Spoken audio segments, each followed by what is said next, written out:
திரௌபதி!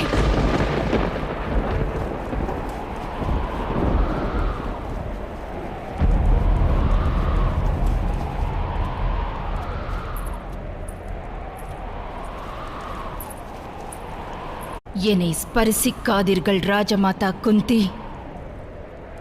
என்னுடைய புனிதம் பறிபோய்விடும். இனி திரௌபதி தம்முடைய மருமகள் அல்ல, தம்முடைய புத்திரர்களுக்கு பத்தினியும் அல்ல.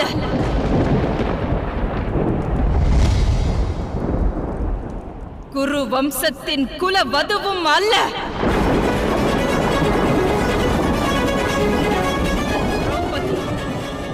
அவிழ்ந்து கிடக்கும் தனது கூந்தலை அள்ளி முடிக்க மாட்டாள்.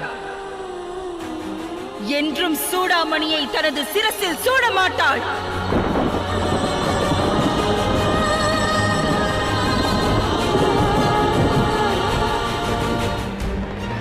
நான் இன்னொன்றையும் கூறுகிறேன். இந்த அவையில் வீற்றிருக்கின்ற அனைவருக்கும் அவரவர் மௌனம் சாதித்ததற்கு தண்டனை கிட்டும். இது எனது சாபமாகும்.